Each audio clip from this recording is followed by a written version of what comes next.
यांचं भाषण ऐकून खरंच म्हणजे भाषण सॉरी कीर्तन ऐकून मी इतकी प्रभावित झाले ना, ज्या ज्या मनात गोष्टी होत्या त्या एक एक करून बाहेर पडत होत्या. खूप छान. रोज प्रत्येक ठिकाणी एक सिने अभिनेत्री म्हणून किंवा एक परीक्षक म्हणून किंवा एक नृत्यांगना म्हणून किंवा इतर काही माझी क्षेत्र आहेत, कला क्षेत्र, तिथे जाते. परंतु आज मी शाळेत येऊन खरंच भारावून गेले. म्हणजे माझ्या अंगावर रोमांच उभी राहिली. हे सगळं वातावरण ऐकून पाहून सगळं मी मंत्रमुग्ध झाले. छत्रपती शिक्षण मंडळ खरं तर ही खूप नावाजलेली संस्था आहे. मी देखील या संस्थेमध्ये काही वर्ष नोकरी केलेली आणि त्यानंतर मी कॉलेजवर जॉब करण्यासाठी गेले.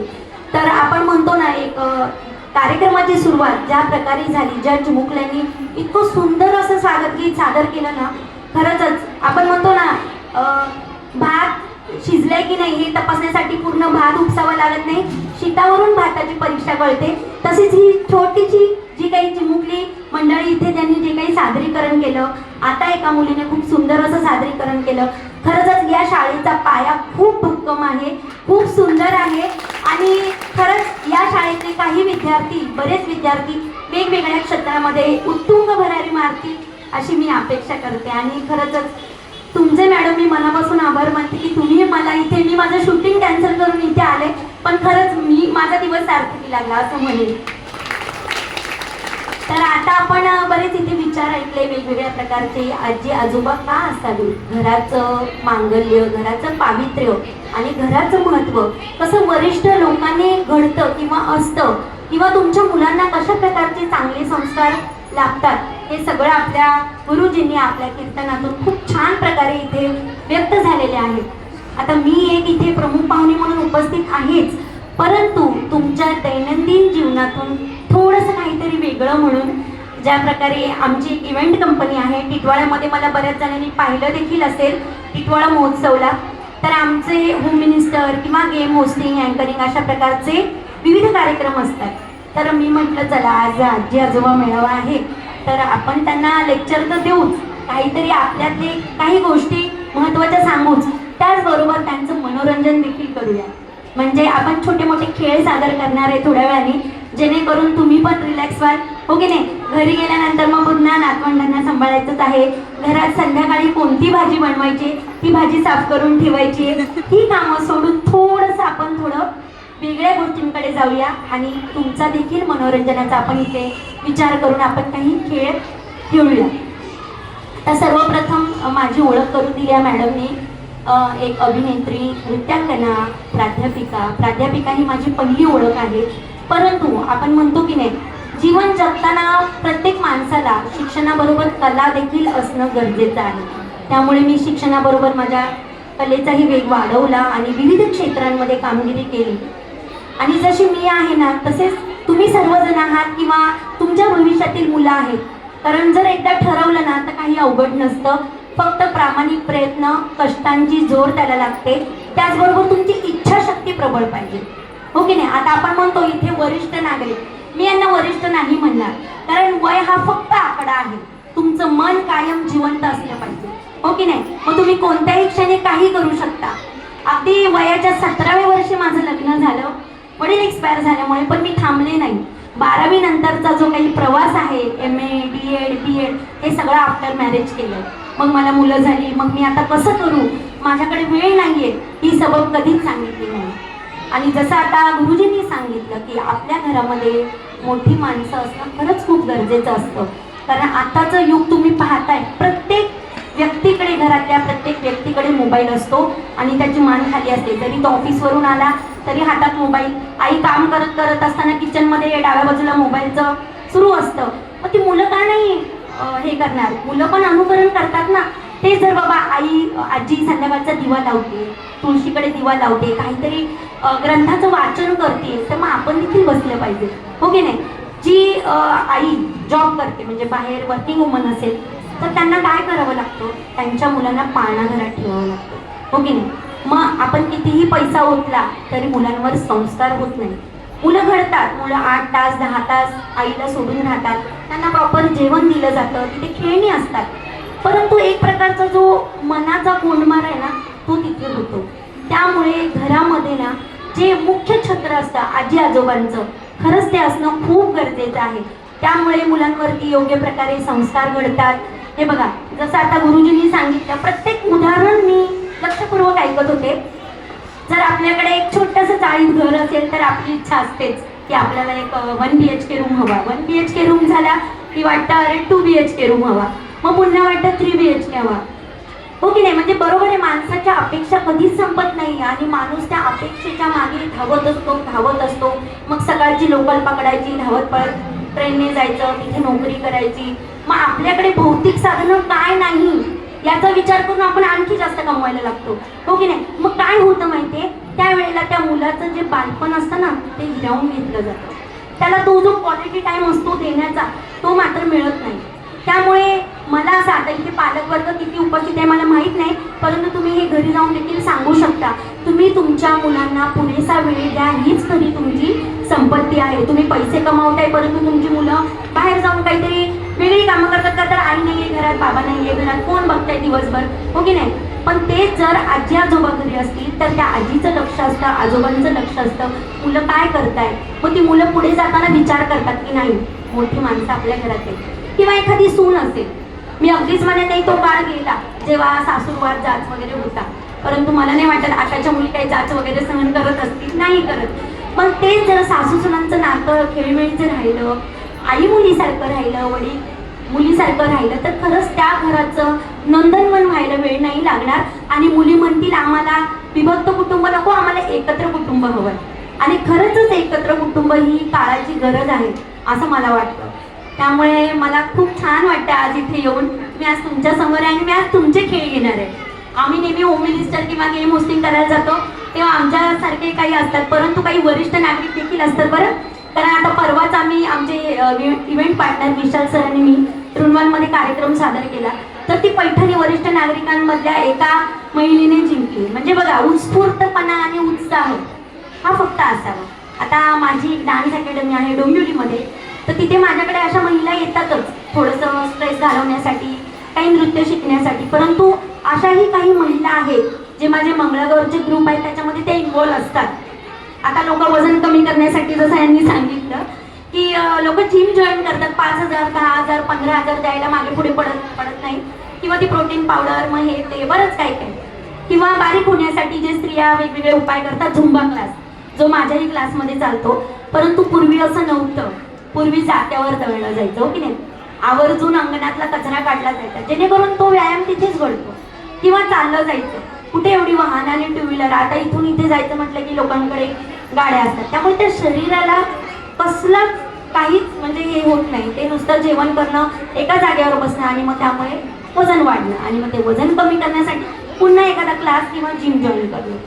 ते जर तुम्ही ॲक्टिव्ह राहिलात, आता तुम्ही इथे विचार करत असेल अरे मॅडम प्राध्यापिका आहेत, मग मॅडम अभिनेत्री पण आहेत, मॅडम डान्स पण करतात, मॅडम मॉडेल पण आहेत, एक 3-4 क्राऊन विनिंग आहे मी, नॅशनल क्राऊन, मग हे कसं शक्य आहे?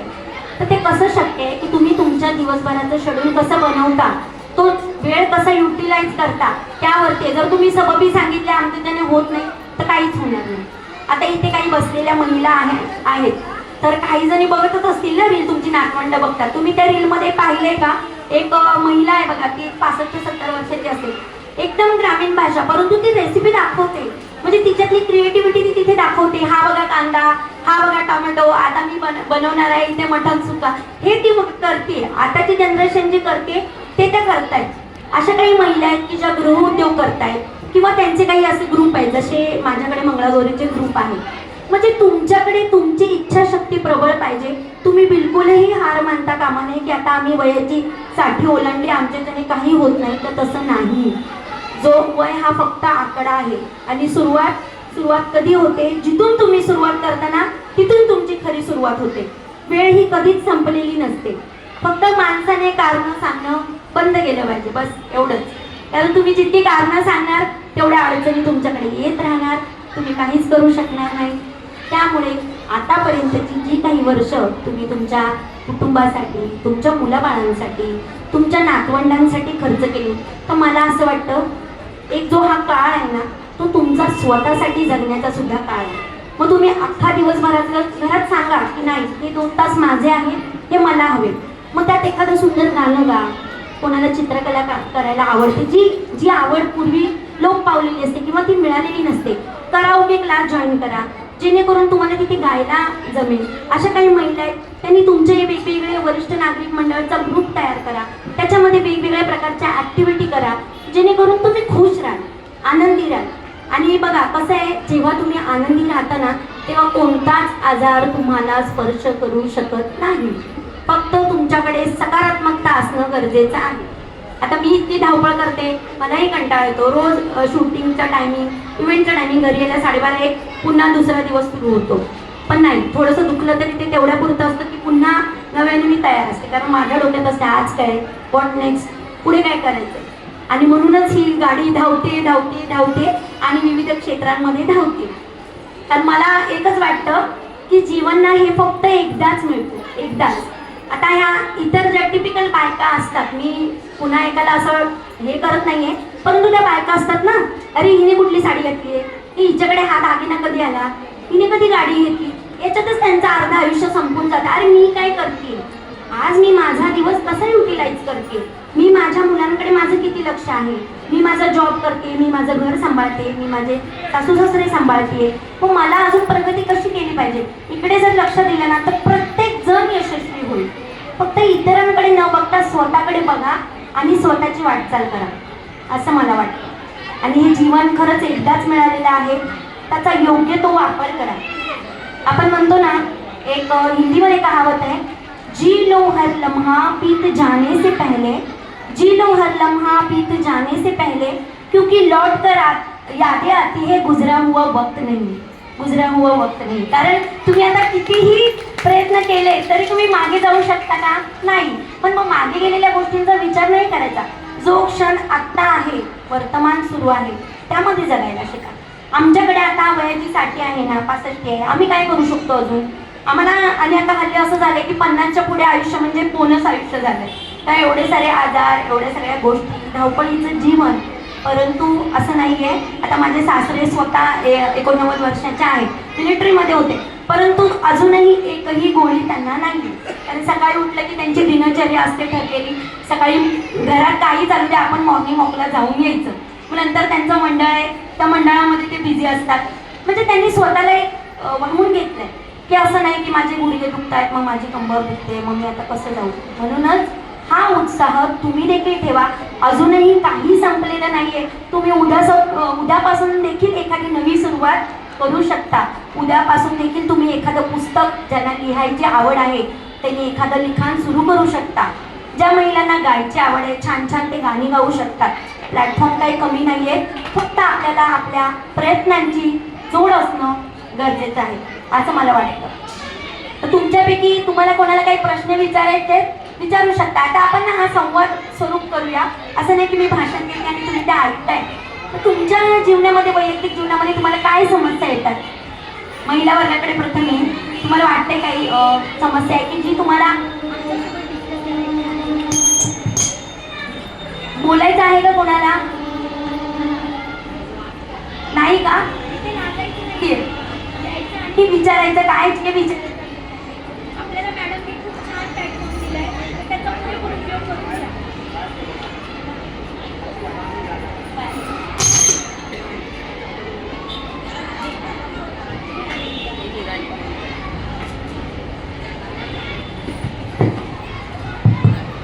येतोय आवाज?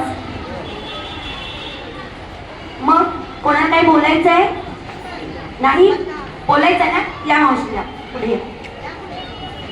हे हक्काचं व्यासपीठ खरं आणि सांगू, वेगवेगळे कार्यक्रम बघितले, पण हे युनिक असा आजी आजोबा मेळावा. खरंच स्वतःसाठी एकदा टाळ्या वाजवा आणि आपल्या आयोजकांसाठी आणि आपल्या मॅडमसाठी जोरदार टाळ्या. मला टाळ्यांचा आवाज ऐकायला येत नाहीये. Very good, that's just it. आणि तुमचे प्रश्न मांडा, तुम्हाला जे वाटतंय ना ते बोला. ही हक्काची जागा आहे तुमची.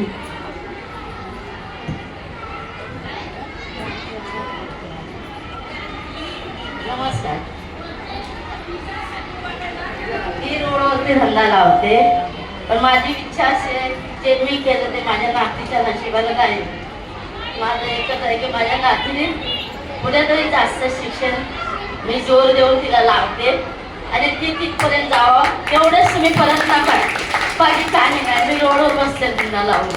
पण माझी इच्छा आहे की माझा एक मुलगा आहे, त्याला मी पोलीसमध्ये जाऊ दिलं नाही, त्याचा फॉर्म मी फाडला रोडवर, का आता माझ्यापासून लांब जाऊ नये. आणि आज मी पस्तावले. माझे 2 नाती आहेत. माझी एकच इच्छा आहे की त्या लांबपर्यंत जावं. मी मेहनत करेन आणि मी माझी हिंमत लावेल. तर तुमच्या आशीर्वादाने तुम्ही पण आशीर्वाद द्या आणि देवाने मला सपोर्ट करावा एवढा. बस माझी मागणी काय नाही. खूप छान. खरंच मला पण भरून आलं. बघा, त्यांनी इथे यायची हे दाखवलेली त्यांच्या मनातली तळमळ त्यांनी सांगितली की त्यांच्याकडून काय राहून गेलं आणि ते काय करायचंय. सर्वसामान्य बरोबर. मला मॅडमनी फी वगैरे विचारली. मी शाळा म्हटलं की एका पायावर तयार झाली. मी पैशांचा नाही विचार केला. मी म्हटलं शाळेत जाऊन आपल्याला काहीतरी योगदान देता येते अशा ठिकाणी की जिथे अशा ठिकाणाहून मुलं येत आहेत शिक्षणासाठी. खरंच खूप भरून आलं मला देखील. आणि त्यांनी इथे येऊन स्वतःची तळमळ केली, त्यांच्यासाठी खरंच जोरदार टाळ्या. आणि तुमच्याकडे धाडस असणं खरंच खूप गरजेचं आहे. मनात काही गोष्टी ना मनातच राहून जातात न सांगितलं. त्यामुळे काही गोष्टी, ज्या गोष्टी तुम्हाला वाटतात त्या तुम्ही. अजून कोणाला बोलायचं आहे इथे? मावशी तर आल्या. काकांना मी आमंत्रित करते. कोणाला काही बोलायचं आहे? बोलायचं असेल बोला. असं काही नाही. वरिष्ठ नागरिक इथे दुसऱ्याही माझ्या माता भगिनी बसलेल्या आहेत. त्यांना तुम्हाला मागे काही बोलायचं, काही पालक आहेत इथे,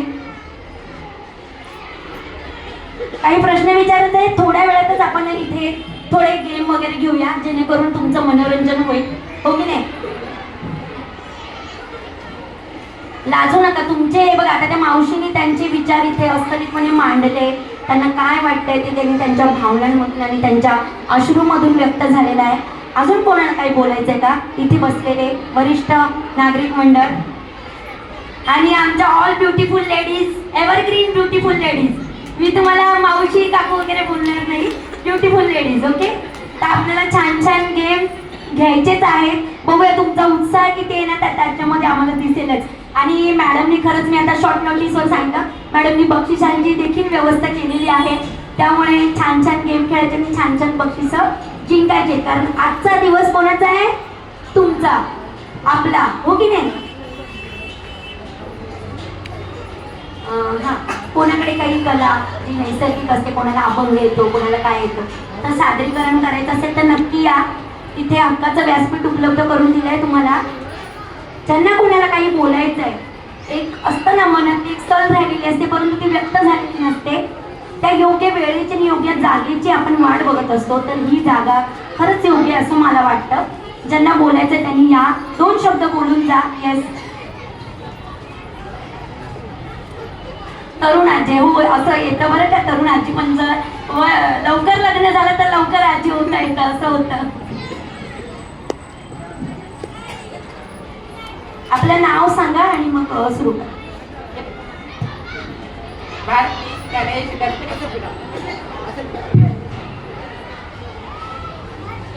अच्छा, बोला.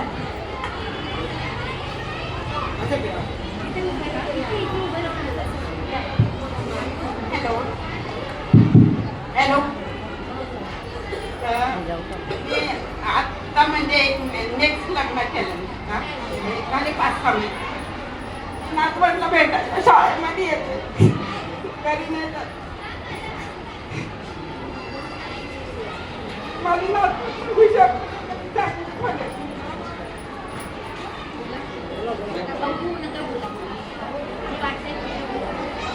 म्हणजे मी काय चुकीचं केलं का?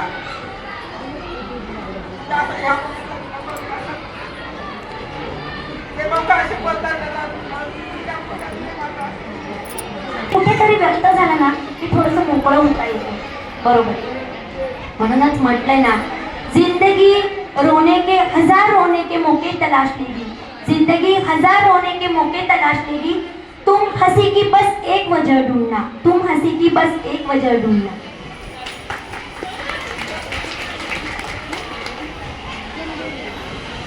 चला, आता इथे सर्वजण रेडी आहेत ना गेमसाठी? तिथे मात्र उत्साह दाखवा, असे बसू नका शांतपणे. तुमच्याकडे लहान मूल पुन्हा एकदा जागं करा, पुन्हा एकदा बॅक जा, पुन्हा एकदा बालपणीमध्ये जा की तुम्ही काय काय केलेलं ते आठवा सगळं. आणि आपण छान छान गेम घेऊया तिकडे. असे काही इथे कपल आहेत का, हजबंड वाईफ असं कोणी आलेत का, आजी आजोबा? असेल तर प्लीज हात वर करा, कारण मला त्यांचे देखील काही गेम आहेत माझ्या डोक्यामध्ये. किती जोड्या आहेत आपल्याकडे अशा मला सांगा फक्त. उभे राहा फक्त, म्हणजे मला एक जजमेंट येईल. आजी आणि आजोबा जोडी जोडी. ओके, छान छान, व्हेरी गुड व्हेरी गुड. म्हणजे आहे बऱ्यापैकी संख्या आहे की जेणेकरून मी त्यांचे देखील गेम म्हणजे कपल गेम खेळू शकते, घेऊ शकते तुमचे. ओके, बसून घ्या खाली. आता आपण मॅडम चहाचा ब्रेक झालाय का यांचा? झालाय. मग आता आपण खेळाकडे बोलूया. या मधल्या काही चेअर्स असतील ना त्या थोड्याशा हलवावेला. हां, बाजूला.